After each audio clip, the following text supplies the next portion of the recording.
অন্তর্বর্তীকালীন সরকারের সময় যেই জিনিসটা ছিল সেটা হচ্ছে অন্তত মানুষের মত প্রকাশের স্বাধীনতাটুকু ছিল।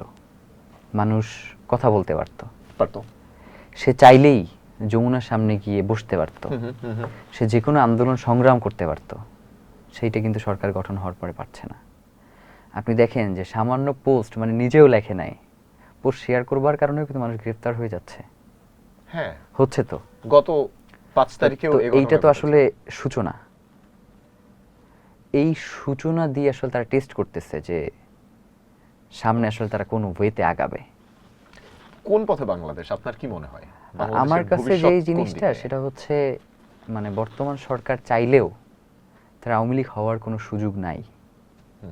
কারণ আওয়ামী লীগ সরকারের এমন একটা ন্যারেটিভ নির্মাণ করবার দল ছিল, নিজস্ব সাংস্কৃতিক আধিপত্য ছিল, যেটা বিএনপি নাই।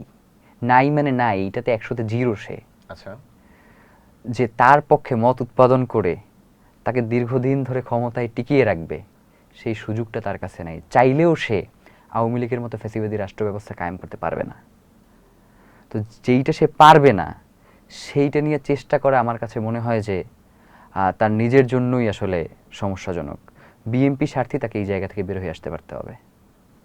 কারণ আমরা অতীতেও দেখেছি যে যখন বিএনপি, জামাত সহ এই রাজনৈতিক দলগুলো ক্ষতিগ্রস্ত হয়, তখন পক্ষান্তরে বাংলাদেশ ক্ষতিগ্রস্ত হয়, বাংলাদেশের মানুষের স্বাধীনতা সার্বভৌমত্ব বিপন্ন হয়।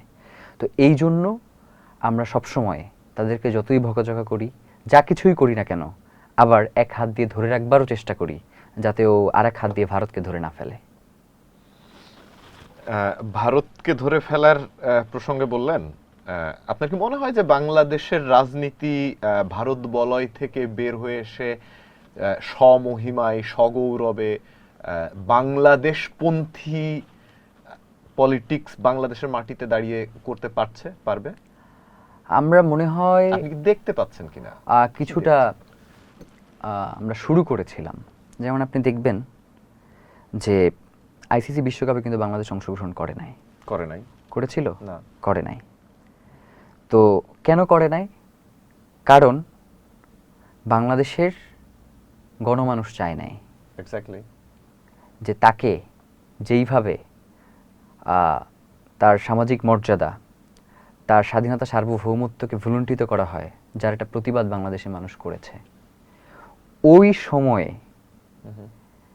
যেই ব্যাপারটা ঘটেছে সেটা হচ্ছে, যার মাধ্যমে আমরা ভারত প্রীতির যে ব্যাপারটা দেখেছিলাম, তাকে বর্তমান সরকার এসে বিসিবির দায়িত্ব দিয়ে দিয়েছে।